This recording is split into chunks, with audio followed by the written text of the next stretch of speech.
I'm Carolyn Marstill. I'm the Dean for the College of Ag Sciences here. So, good morning, colleagues, students, and distinguished guests.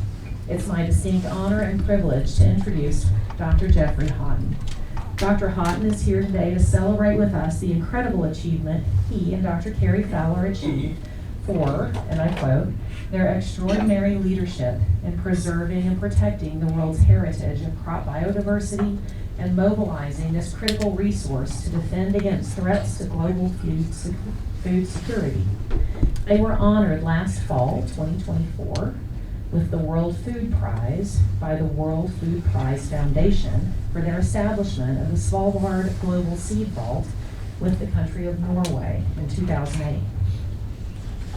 Dr. Hawtin is an agricultural scientist and research leader with special expertise and experience in agrobiodiversity. In 2017, he was recognized by the United Kingdom's Queen Elizabeth II for services to global agrobiodiversity conservation, subsistence livelihood enhancement, and sustainable food programs.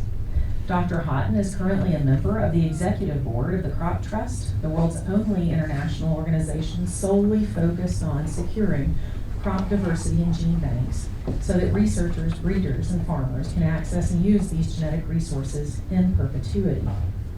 We thank him for joining us today, and it's fitting that we're here in the USDA Laboratory for Genetic Resources, where we at CSU are privileged to call our USDA colleagues our neighbors, and the important work they have underway for our country and for the preservation of genetic material worldwide. This building we're in is also referred to as Fort Knox for all genetic material around the world. Dr. Hawtin has dedicated his entire career to this work, and we're honored to have him here with us.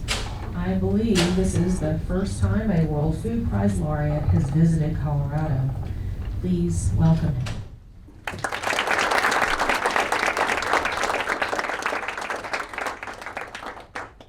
And thank you very much for that rather embarrassing introduction. It's great to be here and to see so many people, and it's great to have such a diverse audience. I suspect a large amount of what I'm going to say will already be old hat, particularly to those from the who are working in the gene bank here. But I suspect and hope that for many of you, at least part of what I have to say will be interesting and new. Yes, so my talk is entitled Banking on Crop Diversity for a Food Secure World. And what I'd like to try and cover in the next few minutes is really a little bit about the world situation. Globally, where are we? And the sort of challenges that we face. And then really, what can crop diversity, how can that contribute to solving some of the major world problems that we're seeing around the world today? So why is that diversity interesting? Why is it important? But then at the same time, to point out that this is a diminishing resource, that we are losing diversity and that we need to be working hard to maintain it. And I'd like to end up with a few examples of things that have been going on lately over the last sort of 20 years, most of which I've been associated in one way or another, and how we hope that these changes, these developments will actually lead to a brighter future, that if these are successful, then I think that we're into a situation where maybe things are not as bad as they sometimes seem today. So, to start with just a few, and probably to most of you, rather familiar facts of the sort of state of the world today when it comes to food. Approximately 2.3 billion people around the world, 2.3 billion people are considered moderately or severely food insecure. 1 in 11 in Africa, and it's probably, that's an old figure, it's probably more like 1 in 9 or 1 in 10 today, faced hunger. Actually, 1 in the world, 1 in 5 in Africa faced hunger. 6.9 million children under the age of 5 are stunted. What does that mean? It doesn't just mean that they haven't grown enough, that will set them back for life. Stunting, childhood stunting is a lifetime sentence. And I won't go down all of those, but I think you get the message and you're probably all familiar with it anyway. But given that we have that thing, at the moment, a third of all food produced is probably wasted, a third. That's something that we can do about making a difference. But our natural resource base is under tremendous pressure. Per capita fresh water is diminishing, and agriculture uses something like 75% of all the world's fresh water. That is diminishing at an alarming rate, and I think certainly in certain areas in the States are already beginning to see the effects of that, but around the world it's a major, major problem. 33% of the global agricultural soils are considered degraded. Many of them are recoverable. If we do the right things, right agriculture, regenerative agriculture, we can recover a lot of that soil. But at this point in time, it's estimated that 33% of all agricultural soils are degraded. And on top of that, we've had the situation, the 10 years from 2015 to 2024 were the warmest on record since record keeping began in the late 1880s. So we are facing a changing climate. We're facing a rapidly increasing population. Population is expected to peak. Another 2 billion people are expected to be in this world before population peaks. 2 billion more that have to be fed. And what's more, the demand for food is changing rapidly. The types of food people are eating. The graph in the middle there shows the increase in meat consumption. There's no real sign of that diminishing, as particularly the Asian countries, China and increasingly India, are becoming more wealthy. People are eating more meat. And we all know that cereal production is what's driving a lot of the meat production. That a third of all cereals at the moment are used for livestock feed. A third goes to livestock feed. And we still have 2 billion more people we have to feed. Earlier this year, a group of some 120 Nobel laureates and 30 World Food Prize winners issued a joint statement that today challenges of access to food will be exacerbated by production challenges tomorrow. We are not on track to meet future food needs, not even close.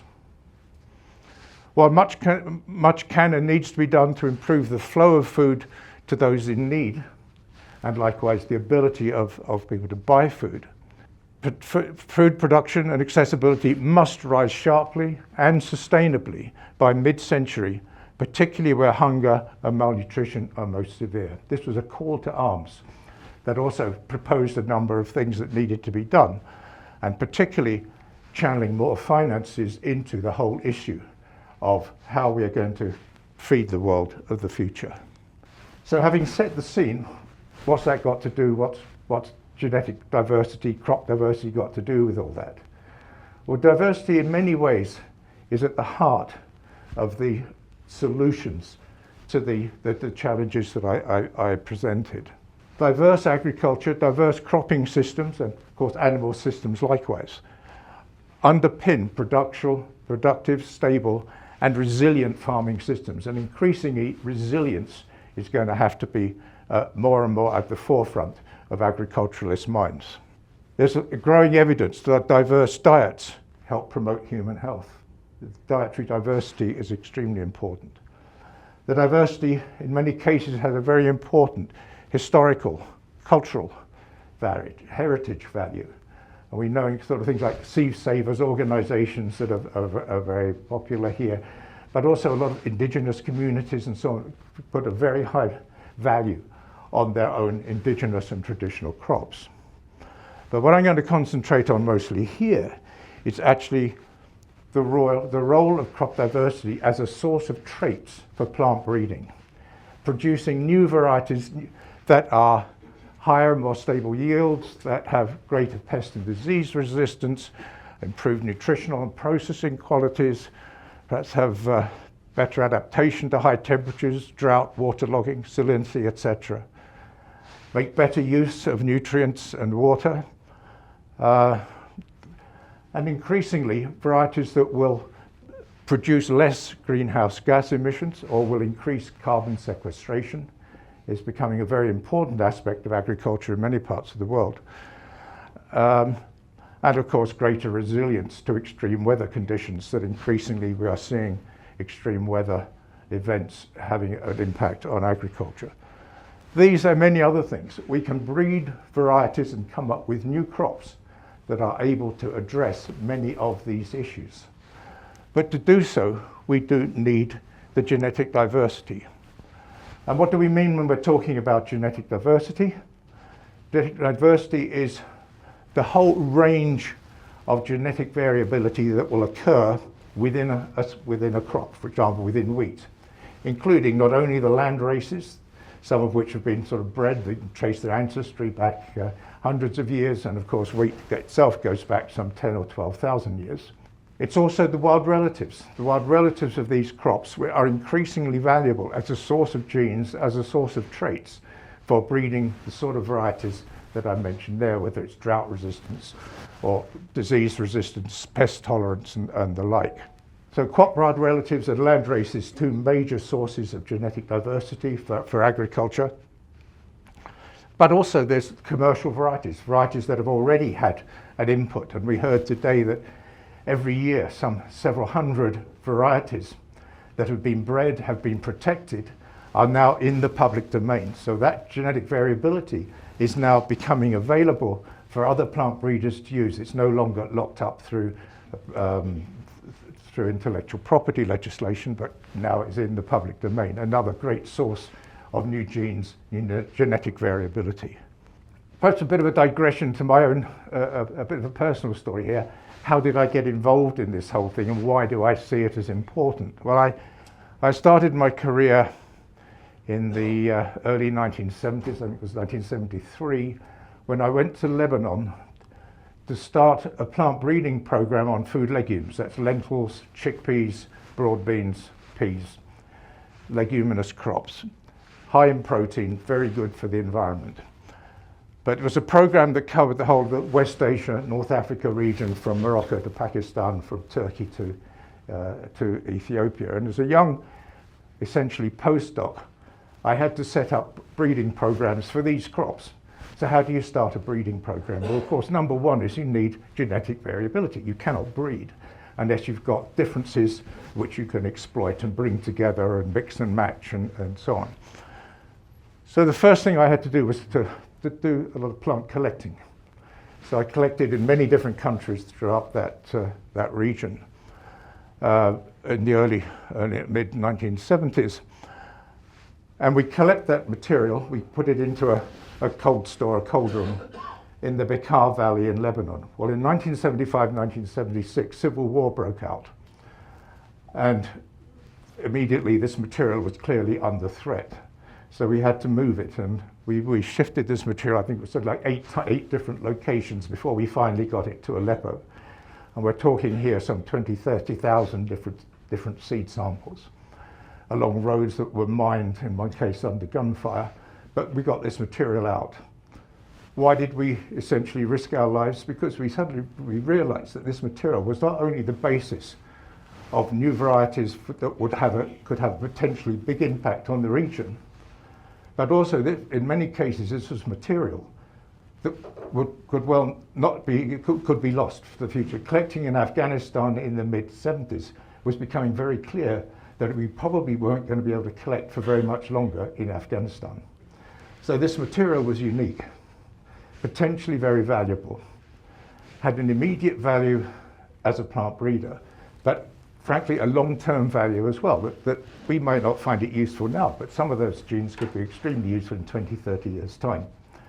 So we put a lot of effort into moving that, and eventually we housed that collection in Syria, in a gene bank in Aleppo in northern Syria, and it formed the basis of one of the largest international collections in the world, based in Ikada. And I'll come back later on in this talk to give you the next stage of that story. But as I mentioned earlier, we are losing crop diversity. I mentioned the example of Afghanistan. I could have said Iraq, I could have said many of those other countries where we collected, which now you would not want to be collecting in anymore, Syria itself being one of them. And we're losing diversity for a number of reasons. We're losing it, particularly wild diversity, the wild species, as a result of loss of habitat, As they're degraded, as habitats are lost, so we're losing the genes that are inherent in the wild relatives. On farmers' fields, as farmers change, as their systems evolve, as they switch to new and more economic crops and varieties, and as consumer demand changes. And even in gene banks, there have been a number of studies recently to show, particularly in many developing countries, gene banks are meant to be safe havens. They're not always so. They've sometimes been described as seed morgues. It doesn't take much, and I'll mention a specific example later, but it doesn't take much for a gene bank to be destroyed. You've only got to switch the electricity off for a few weeks in a hot environment, and you've lost that entire investment of seeds. So they are examples also of natural disasters. The Philippines gene bank was flooded, hit by a typhoon. Civil war in Afghanistan, Iraq, Syria, major problems for loss of material in gene banks. But perhaps the biggest single loss of material in gene banks is actually lack of funding. Lack of funding and inadequate management, often as a result of lack of funding. So we need to make sure that these issues are addressed. And why should we be so concerned? Why should we all be concerned about it? Because these resources are not just a national resource. That material that we collected in Afghanistan was not only important in Afghanistan, but that potentially could have a huge effect around the world. A recent study showed that almost 70% of the crops grown nationally, it's on average of all countries, 70% of the crops grown nationally originated elsewhere outside the country. It's more than half, 70%. And a modern crop variety will have in it particularly well-bred varieties, whether it's maize or wheat or barley, can have land races from many different countries. If you go back to the 60s, one of the Green Revolution varieties, released in 1964, had approximately 30 land races from 15 different countries.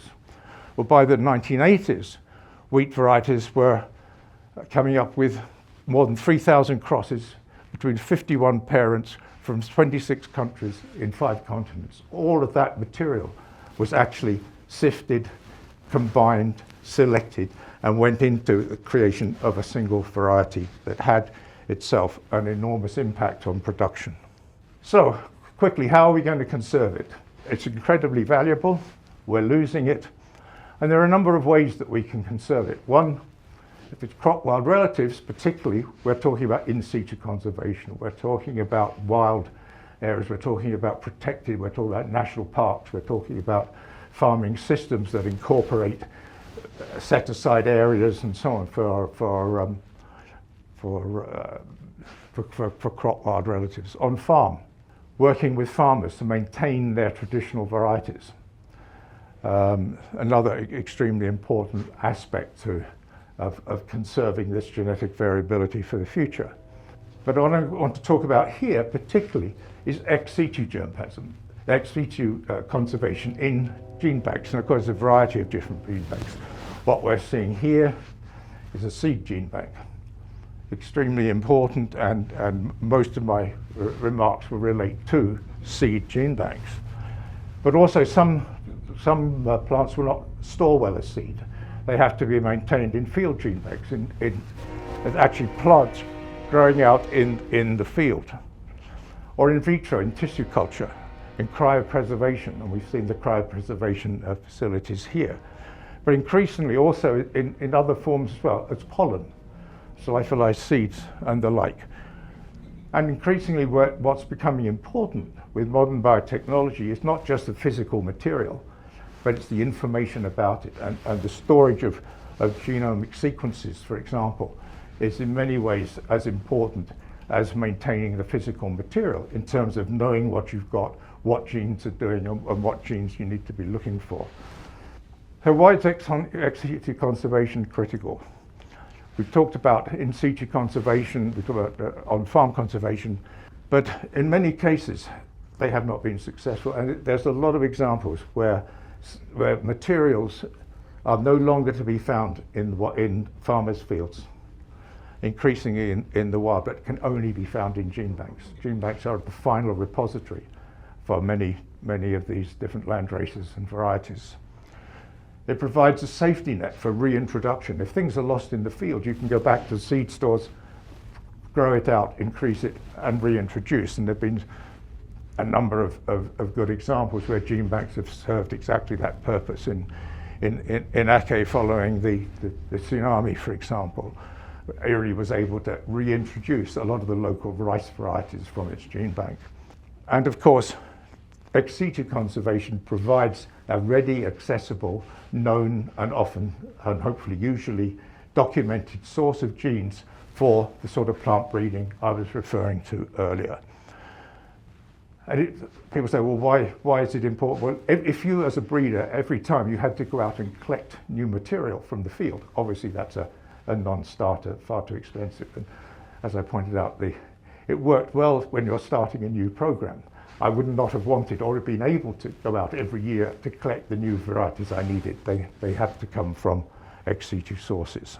So where are we today around the world in terms of gene banks? Today it's estimated there's between 1,700 and 1,750 crop gene banks around the world. Increasingly, botanical gardens are becoming an important source of genes, particularly of wild relatives for plant breeding. And there are some 350 seed gene banks in 75 countries in botanic gardens that are increasingly becoming part of this sort of global network of ex situ conservation.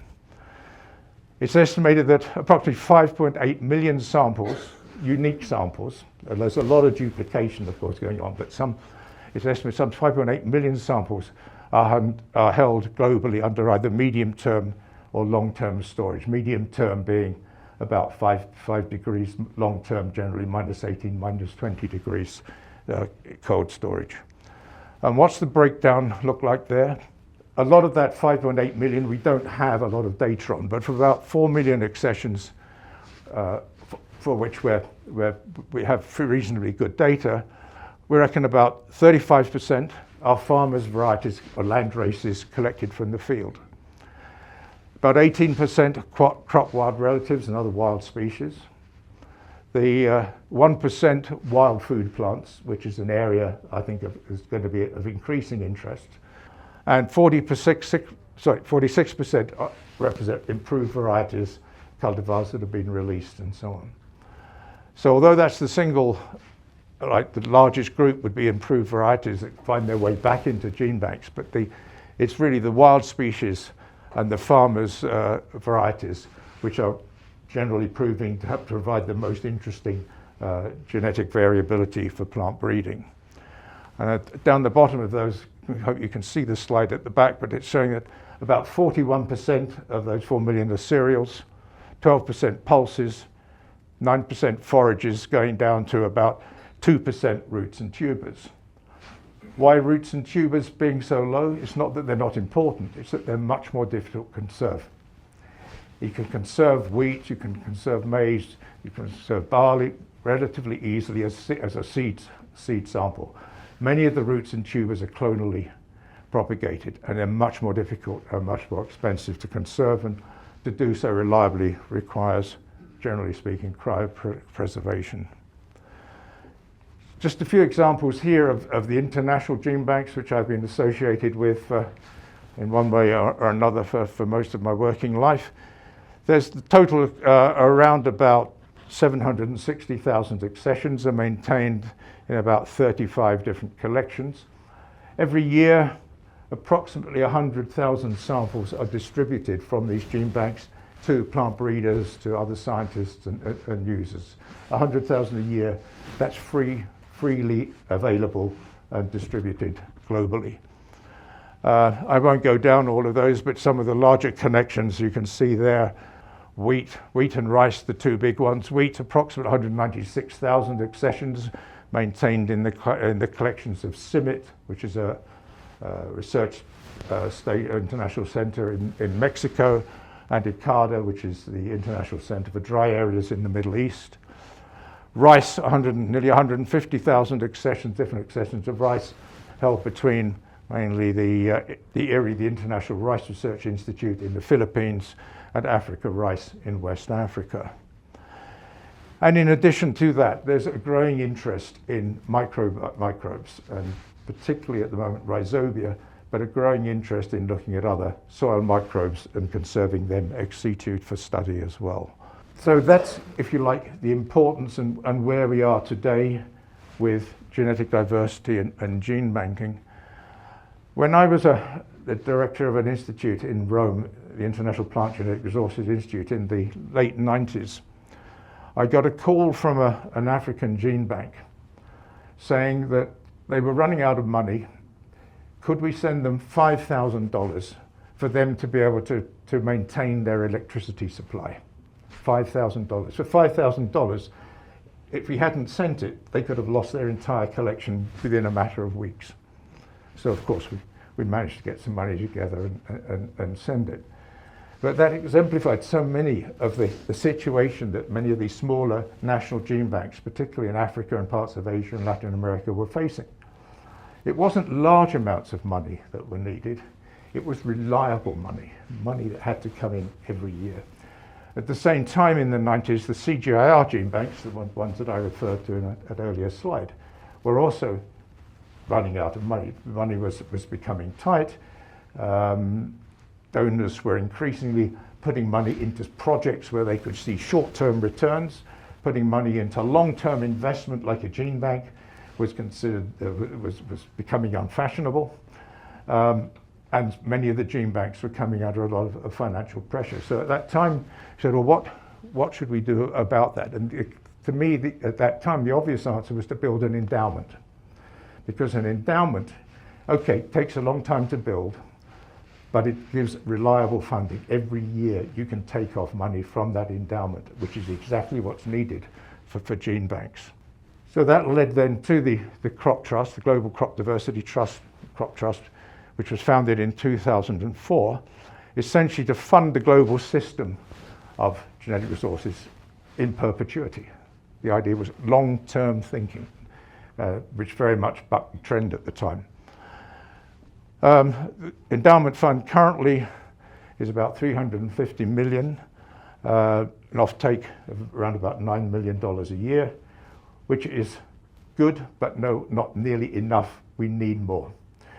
Currently, the long-term estimate of what's needed is around 800 million, but if we can get to 500 or 600 million, then we would have enough offtake from that at 4% per year to be able to fund all of the major gene banks of all the major crops we could say would be secure with that amount of funding. So we're not talking huge amounts of money here. In today's terms, we're talking very small amounts of money, but the effect could be absolutely dramatic. To date, the Crop Trust has given long-term grants for about 18 different crops, which means it's entered into legal agreements with the gene banks holding those crops to say that we will provide funding, essentially providing you meet certain conditions in perpetuity to support those collections. So to a large extent we can say they are safe. They are future-proofed. The Trust has also had a number of special projects, regeneration, wild relatives. A very important aspect of all this is, of course, the information. Unless people know what's in the collections and can have access to it, there's no point in having the collection.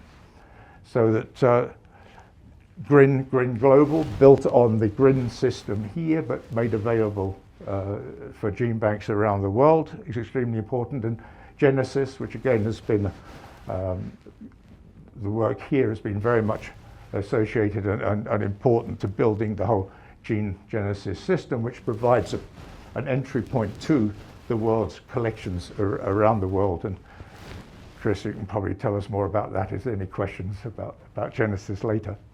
It funds also the Svalbard Global Gene Bank, and I think my next couple of slides are about that, which I'll talk about now. But as mentioned earlier, the situation globally, we're having more and more gene banks coming to the trust saying we're desperate, we need money.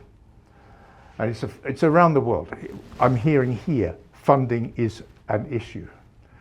And somehow we need to raise the awareness of the importance of this material, the extremely importance of this material, how it actually is could underpin many of the aspects of the future of this world.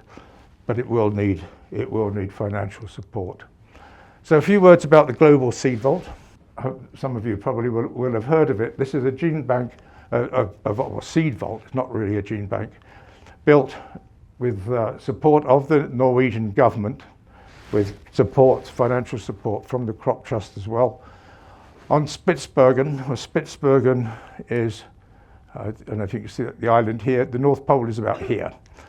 Very close, it's the most northerly airport that is open year-round in the world. 73 degrees north latitude, 700 miles from the North Pole. It opened in February 2008. And what it actually consists of is a tunnel going back some 100 meters into the side of a mountain, and then 3 large storage vaults. It's set at about 130 meters above sea level, so it's safe against sea level rise. It's in permanent permafrost at -3 degrees and will remain in permafrost for at least, even with global warming, for quite a few decades. It's artificially cooled to -18, so it's comparable to, for example, the long-term storage gene banks you have here. Each of the vault can hold about 1.5 million seed samples, so the whole total capacity is about 4.5 million samples, calculated at about 500 seeds per sample.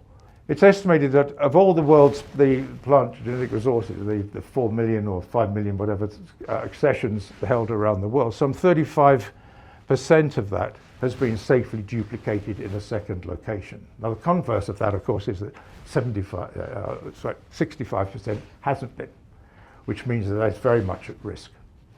But of the 35% that has been safely duplicated, about 50% is currently stored in Svalbard. As of July 2025, the vault housed 1.33 million samples of some 6,000 some odd species from 123 gene banks in 91 countries, with about 157,000 of those accessions, for example, coming from the USDA system here. So a very important contributor to the total collection, and we hope an important backup too for the work here. It cost about 28 million to construct. Actually, the original construction was 9 million, but then there had to be some repair work and done to it that cost another 21 million, or sorry, 19 million. But anyway, the total cost to date for the construction has been about 28 million. The total annual operation and maintenance costs, and that includes everything, including seeds being sent there and all the rest of it, is less than $1 million a year. And we would argue that this has to be, for $1 million a year, one of the world's best insurance policies. So finally, just to wrap up with, again, coming back to my own personal story here, as I said, the materials that we collected in Lebanon as a result of the civil war in Lebanon found their way into the gene bank at Ikada in Syria. That picture at the top is the gene bank as it was probably 20 years ago. The Ikada collection, essentially, almost all of it, was actually safely duplicated in Svalbard over the period between 2008, when the seed vault first opened, and over the next 4 years, almost the entire collections were moved there. In 2014, that was destroyed. Everything was gone. It was completely looted. All the equipment was taken. Fortunately, because that material was in Svalbard, so they were able to send that to Morocco, and some of it actually back to Lebanon, but a large part to Morocco, where it was regenerated in the field, which you can see at the bottom there, and regenerated so samples could be sent back to Svalbard for continued safekeeping, but also maintained in the new Ikada gene banks now in Morocco. I was fortunate last year to visit Morocco, and I actually saw growing in the field some of the material that I had collected 50 years before, that had gone through that whole sort of cycle, if you like. And it really brought home to me the value of what we'd been doing. So with that, wrapping up, a few conclusions. Genetic diversity of our crops is vitally important. It underpins sustainable food production and it enables agriculture to adapt, to be resilient, to meet current and future challenges. Higher yielding, more nutritious and resilient varieties are going to become ever more important in the future as populations grow, as environment deteriorates. However, the diversity we need to breed these crops is very much under threat, and we still need to do a lot more to make sure that it's conserved. However, I think some of the developments that I've pointed out, whether it's the Crop Trust, whether it's Svalbard, the international treaty that I haven't talked about, but it's a treaty with FAO that promotes the exchange of material among countries under certain conditions. All of these developments, I think, are leading to me to be very optimistic about the future, and that we are over time developing a vibrant, a useful and an impactful system that goes right from conserving this vast array of genetic diversity through to making sure it has a positive impact on farmers' fields and on the lives of people in the future.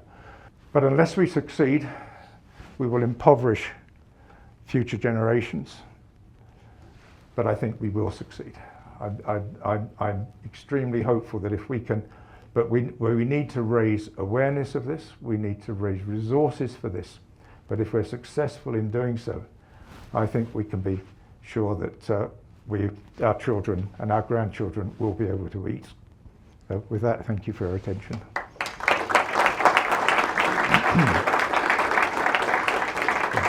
I just find if any of you want to know more about the Crop Trust, you may want to just click on the QR code there. I'm happy to run around with the mic for questions. Thank you very much, Jeff, for your comments. And one of the things that you've touched on here are the funding needs for gene banks in general. Absolutely, no disagreement there. But when you start looking at many of these gene banks in smaller countries in Africa and the like, it seems, there's not a lot of depth of expertise. And so are you all engaged in trying to promote that as well in helping? Absolutely, absolutely. And of course, education is an ongoing issue. I mean, back when I first joined IBPGR, as it was then in, 1990, one of the big things it was doing was training. And they were running a course at Birmingham University on plant genetic resources, but you have to keep it going. The CGIR went through a phase where training was downgraded. It was not considered important. We're now coming back to realizing it's absolutely essential. That without training, without the people, you're never going to get anywhere. But you also need to create the conditions that, particularly when students are going overseas to do their studying, you've got to attract them back again. And you're only going to attract them back again if you can provide the sort of facilities and infrastructure and so on that will meet their interests and their needs. So it all goes together. You need the training, you need the infrastructure, you need the resources to do the day-to-day job. But yes, absolutely critical. We were talking about what nucleotide sequences of different land accessions and things could contribute to collections. Instead of having to store every single accession, could we recapitulate them through knowing what their sequences are? What's the current thinking on that? It's a very, very good question, because there is a huge amount of duplication. A certain amount of duplication obviously is desirable.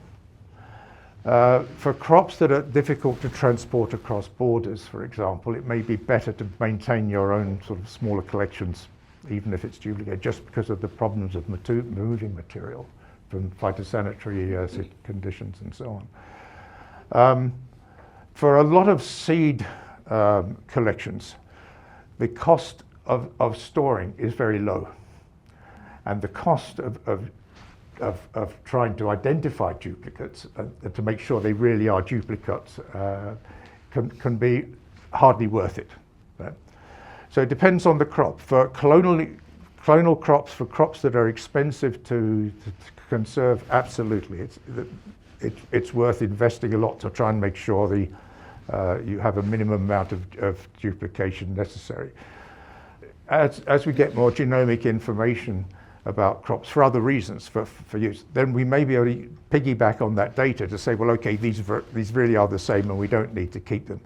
But I think that becomes then a secondary activity building on what you're actually looking at them for use, rather than specifically going out and spending a lot of effort in eliminating duplications. And I'm thinking particularly for sort of wheat and rice and some of these sort of crops. But when it comes to potatoes and cassava, whatever, it's absolutely worth, and there's a lot of effort now going into trying to identify duplicates. The problem is you've got several. One is many of these samples are themselves heterogeneous. So that even though they may have the same number, with 2 or 3 generations of growing out in the field, they may have become quite different. So which one do you keep then becomes a bit of an issue there. And of course, there's also what a lot of gene banks refer to as packet mutations, where numbers get misused. So you may end up thinking you've got the same thing, but when you open the packet, you're not sure which actually is the correct one because they both look totally different. So again, do you throw them both out? No. Do you keep them both? Well, you probably should in a way. So some hard decisions to be made there. So I use the genetic resources for my research, but I feel like one of the things that holds it back is the associated metadata and information associated with the exceptions. You mentioned earlier, following up on Dr. Leach's question, like what is like the decision around genotyping your samples, and like because you really have the potential to make a pan. So what is the? What's like what's the decision-making process for like how you genotype your samples, and like when, like how do you decide what to genotype and what not to genotype? Because you could make a pan-genome for like every crop species. Yeah. I mean, really, that's a decision that every breeder has to make for themselves. Of course, any crop will have a very different set of breeding objectives to it.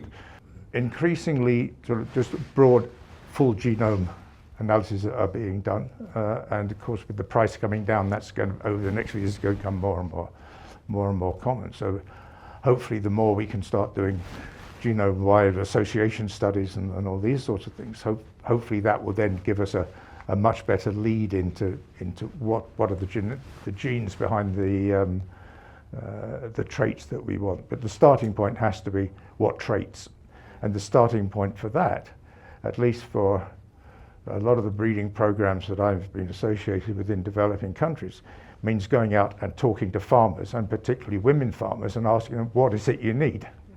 Yeah. All too often, I think we've seen decisions by plant breeders on what they want to breed for that haven't necessarily actually had the impact because they're not actually what the farmers themselves had wanted. So yeah, I think it's a very good question, but I think it's one that has to be answered depending on who's actually using the material and what you want. But the gene banks increasingly are building up data sets. And I don't know, Chris, whether you want to talk anything about the data sets, but they are increasingly important as part of the whole gene bank system and its interface with plant breeders. Clearly the reference genome is yielding to a pan genome is embracing that variability across hierarchies in the taxonomy. So crops themselves might be developing a more comprehensive pan genome. To query this more directly, Dr. Hawtin mentioned that this is more like a public library, but a lot of the volumes aren't marked.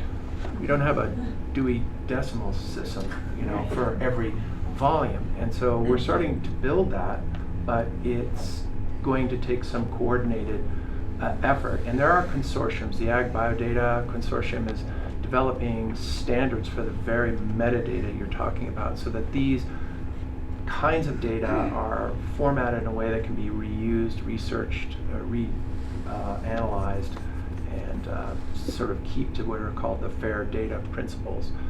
But it's just beginning, even though we're well into a genomic era.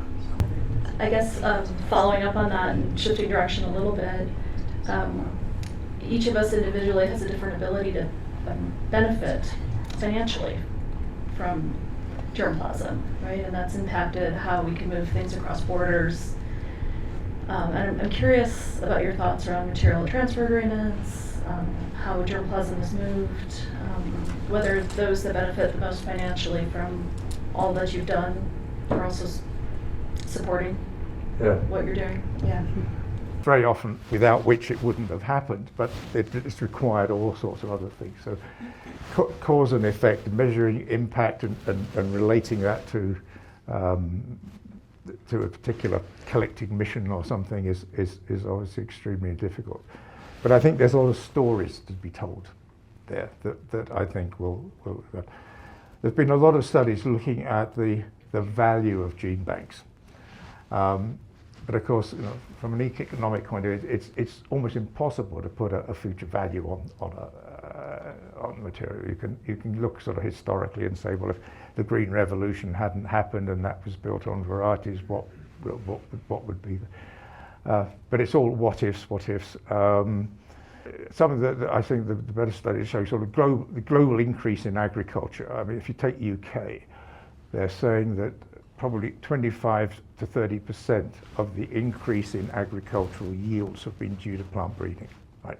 Now you can extrapolate that back to what the impact therefore of plant breeding has been. And you can say, but without genetic diversity, you wouldn't have had the plant breeding. But going to say much more than that becomes very, very difficult. But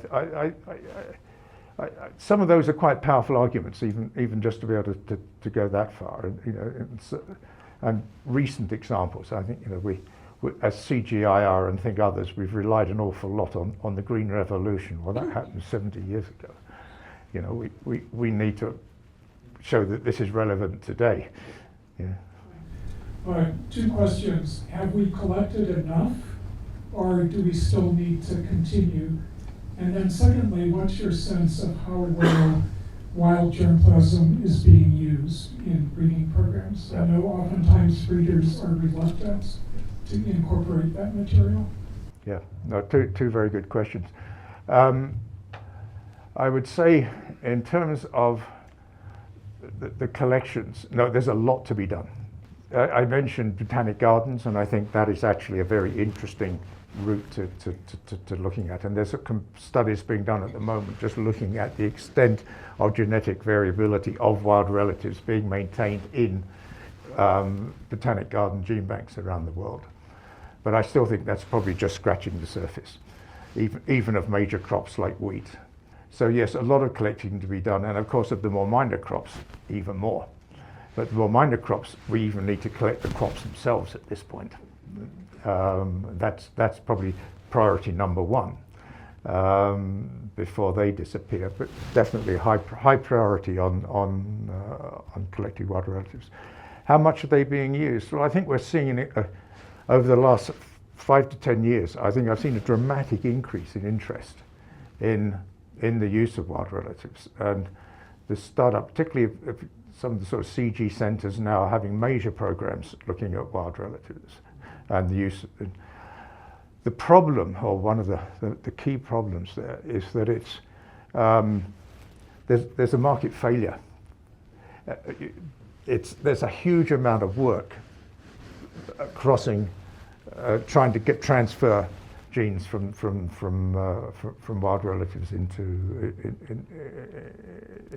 cultivated germplasm, and for a lot of private companies and private breeders, they've got enough diversity they're working on right now that the interest of introducing radical new genes in a lot of cases isn't there. Obviously, some of the more advanced breeding companies, very much so, they are looking at it, but in general. But so what's growing up now is this whole sort of concept of pre-breeding, where universities, CG centres, research centres, particularly publicly funded institutions, are looking at introgressing genes from the wild into cultivated species, and putting them in a form that doesn't carry all the deleterious material with it. So it then becomes useful for conventional breeders. So it's a sort of an intermediate step.